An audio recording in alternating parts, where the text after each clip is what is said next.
Hello, welcome to a slightly different video from me today.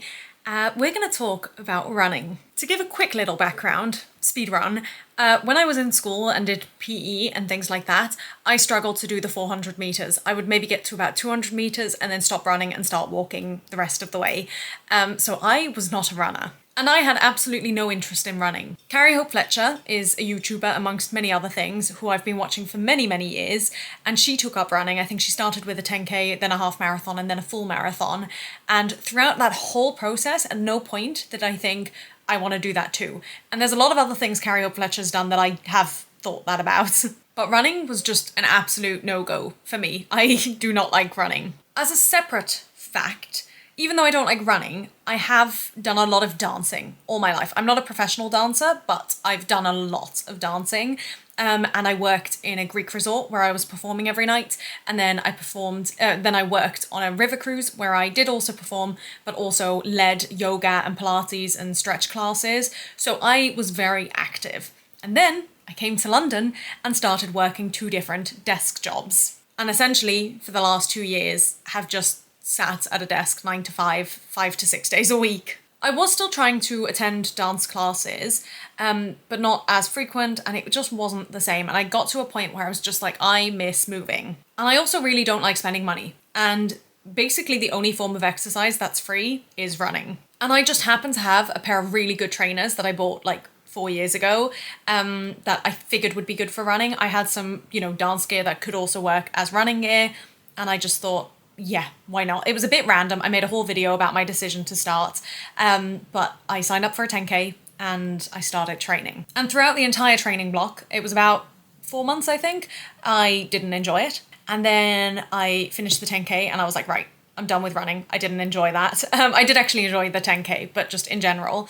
And then a month later, I signed up for a half marathon. And that half marathon was about 6 months after I signed up for it. And then again, I finished that and I really didn't have a good time at the half marathon. And so I was like, right, that's it. I'm done. Maybe I'll pick up running here or there, but like, I don't need to sign up for anything else. Maybe another 10K. I did enjoy that, but nothing more. Also, you usually have to pay to attend races. So yeah. But then in the last month or so, there's been a little niggle. There has been a little niggle of, do I sign up for a half marathon? Do I sign up for a full marathon? What can I do as a charity place where I don't need to spend as much money? Is this something I want to do, essentially? And I think the biggest reason for that is because I stopped running more or less since the half marathon. And I knew that if I didn't have something to work towards, I probably just wouldn't run as much. And I keep flip-flopping between like, do I even want to run? Like, do I care about running? And like, I don't, but I do miss moving and I definitely feel that I miss that. Anyway, all this to say, I've potentially signed up for something in October, and I'm not sure yet if I'm going to go ahead with it, but I have started running more frequently again since about mid-January. And whilst I've started this 3rd training block, if it even is that, I have had many, many thoughts and realizations about running and sort of beginner running, and I want to share that advice with you. So that's where we're at today. I did also, after the marathon, make a list of tips for people running their first half marathon. So I think that's going to be a separate video because otherwise I think it's going to be too long. But at some point I might share that as well. I will say all these tips are completely from personal experience. As I say, I was not a runner. I still don't really enjoy going out for runs. I usually like the feeling when I'm back, and I'm like proud of it, but I don't like running. But these are things that have helped me and that hopefully will help other beginner or even, more advanced runners. I don't know, they know what they're doing. And actually, the very first thing isn't on my list, but I have just realized I need to share this. And that is, do not compare yourself to anyone. It does not matter how slow or fast you're going. The fact that you are getting out there is the achievement. And it doesn't matter how far you're going. If you're doing 1 kilometer, 3, 10, or a half marathon, or a full marathon, it doesn't matter. And I have documented my whole running journey and like all the runs I did in the training blocks. And then for this training block, I've been just talking about it in my vlogs, which might not have come out yet. But in a recent vlog, actually, I said, like, for me, it didn't matter. I had hoped to do a 7 kilometer run, but my motivation was down, and like even just getting out of the house and doing 2 kilometers would be a win for me. And I think that's so important. And again, it really does not matter your speed. Do not surround yourself with people who are snobby about it or like judgmental. You don't want that. I'm quite lucky that no one really, aside from maybe my brother, no one in my life runs. So there's nothing to compare it to really. And also because I've never been a runner, everyone's just proud of the fact that I ran a half marathon, as am I. And it doesn't matter. It just does not matter how you do or what you do. And I will come back to that a little bit in one of my tips, but let's jump into the rest. I'm not happy with the way my hair is looking. It looks really uneven. I don't feel like that's great, but I feel like it's better. Okay, so my very first tip is just to make it easy for yourself. I guess that does kind of also lead on to what I just said. If what you need to do is just get out there and say, I'm going to do 1 kilometer, do that. And I guess it depends. Like, this is really tips for beginner runners who don't have specific goals. If it's just about like getting out there and learning to run, and if that's the case, like just go as slow as you need to, go as like do whatever will help to make it easy for you. And I've got some more tips in a second that will link to that as well. On my very first run, I think I didn't even get to a whole kilometer without stopping to walk. And then I walked for most of it. And then I did another like maybe 300 meters of running. And that was my first run. And yeah, most of it was walking, but I started. And like, that's what I needed that day. And that's advice for the first day, but it's also advice for days when you're not motivated or you're tired or you don't feel you've eaten enough. Do whatever is going to make it easier for you. And now let's jump into some tips on how to do that. So the first one is take walking breaks. There's no rule that says running needs to be only running. And actually taking walking breaks made it more enjoyable for me. I tended to enjoy the walking breaks. I loved walking. I still love walking and I prefer it over running. So I make the most of those. And yes, it might mean that your overall time is slower or that you walked more than you ran in your race. It doesn't matter. You got to the finish line. You went outside. You ran for a bit. Like, it really does not matter. Another tip to make it a little bit easier for yourself is to listen to something that will keep you entertained or occupied. I found there were 1 or 2 occasions where I ran without headphones, and I don't know why, but I really struggled with not even the sound of nothing, because like I love the sound of nature, but the sound of my own breathing and the sound of my own feet. Some people really enjoy that, and if that works for you, great, go ahead. But for me, it like stressed me out hearing how hard I was breathing. So for me, generally, I listen to music, specifically upbeat music that, you know, motivates me and gives me a drive. I've seen people talk about listening to podcasts or audiobooks, especially once they get to longer runs and it gets a bit boring to keep listening to music. I've done 1 run so far trying to listen to an audiobook, but it's not a great audiobook, so I don't think it was a great solution, but I was able to do it and it was like, it felt productive. But yeah, find what works for you. If you are the kind of person who is motivated by music or needs a distraction or something, I'd really recommend investing in some sort of Bluetooth headphones, because I started with wired headphones and that went south very quick. And then I paid like £10-15 for a pair of cheap Bluetooth headphones. And honestly, that's been game changing, especially because my ears got cold on runs, but like the rest of you obviously doesn't, because you get quite warm. And like I don't want to wear a hat, but the headphones helped keep my ears warm, which is great. Another way to enjoy your runs is to give yourself a treat. A big part of running is fueling and making sure that you're putting the right things into your body. Now, I cannot give any advice on that, but I had seen people post about like Percy Pigs.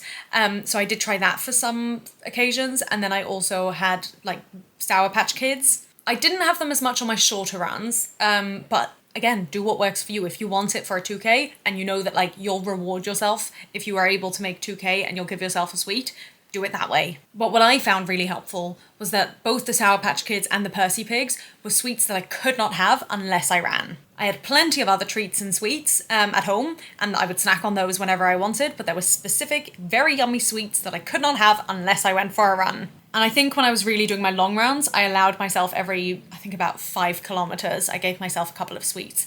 And honestly, that works really well, at least for me. My next tip, which again does come back to like make it easy for yourself, but it's when you're feeling motivated, just go. This might depend on who you are as a person, but because I don't like running, so much of the time I would find 101 excuses not to go running, and I wouldn't be motivated most of the time. But on those rare occasions where I did actually feel like, oh, I could go for a run right now, just go. Even if you don't have a lot of time and you can only do, again, 2 kilometers or even 1 kilometer, whatever, do what you can, because those moments of motivation are so rare, for me at least. So you absolutely want to capitalize on them. And one thing I haven't done yet, but that I'm hoping to do more of, is also do that in the evenings. And I generally try to run in parks, so they're closed in the evenings and nights, but I don't live very far from a big main road that has lots of light, so I can just go after work, even, although nights are getting longer now anyway, but even if the park is closed,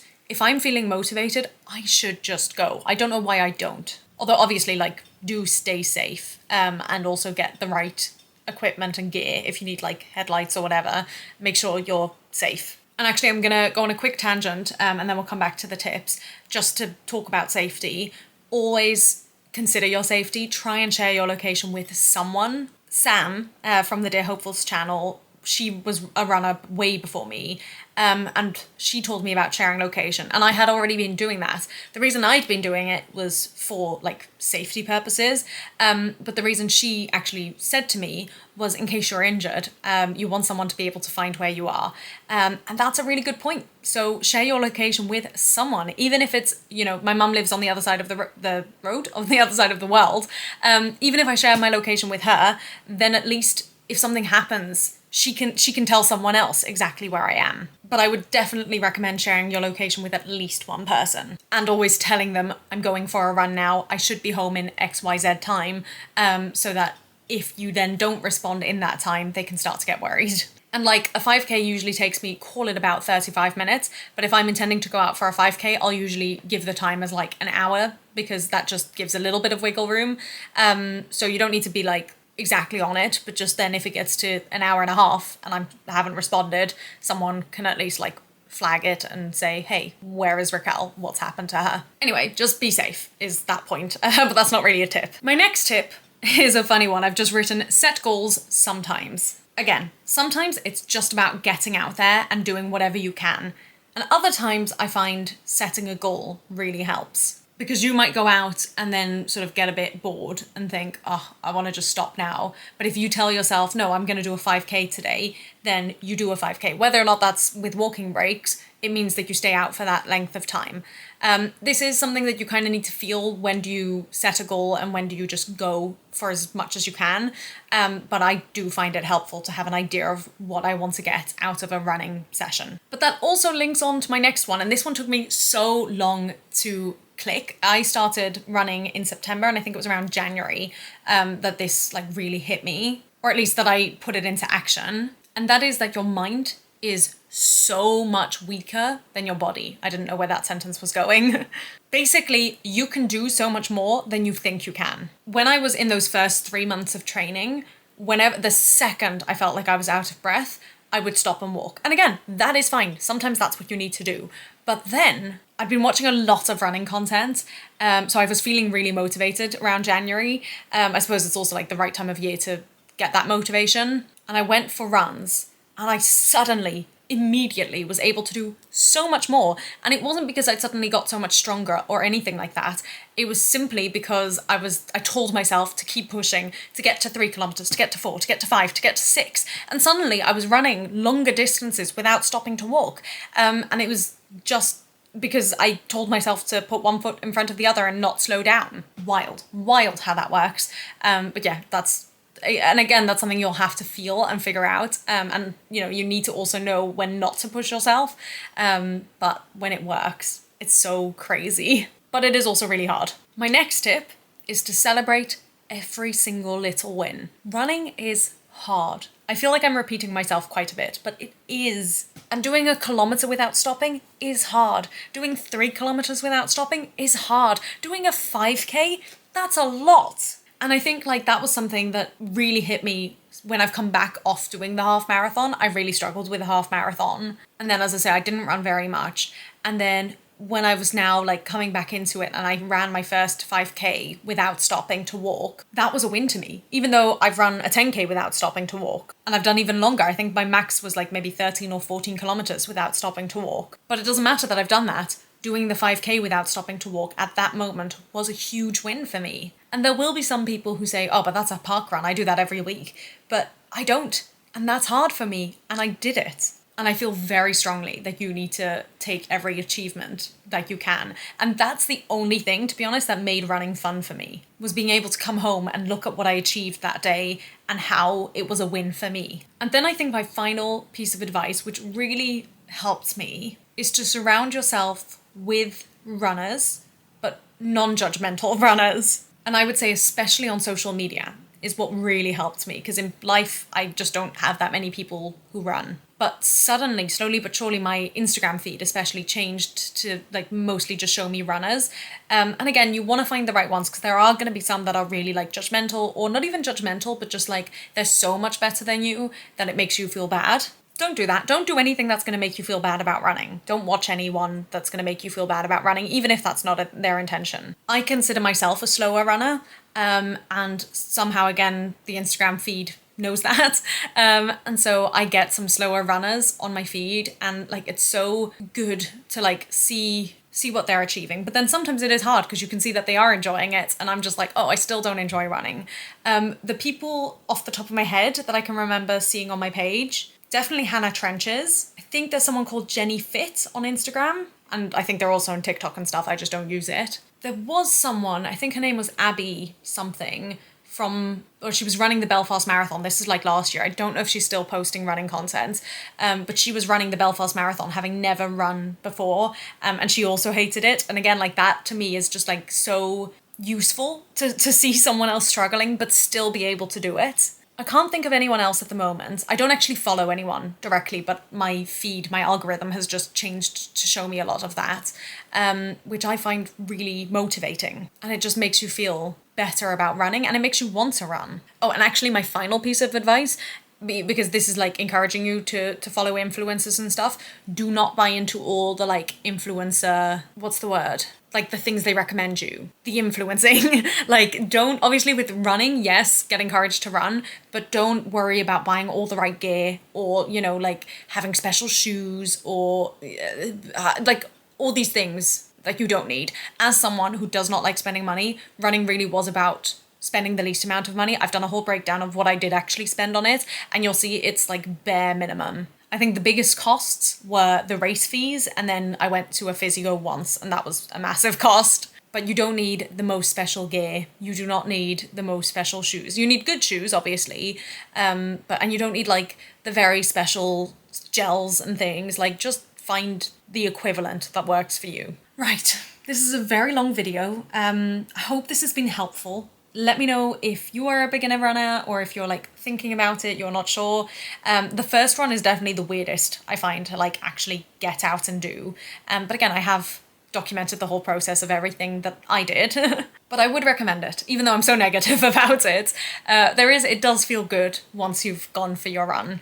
And if anyone else has any other tips, do feel free to comment them below. If you agree, if you disagree, always open for discussion. So let's chat, and good luck, have fun, and I'll see you soon.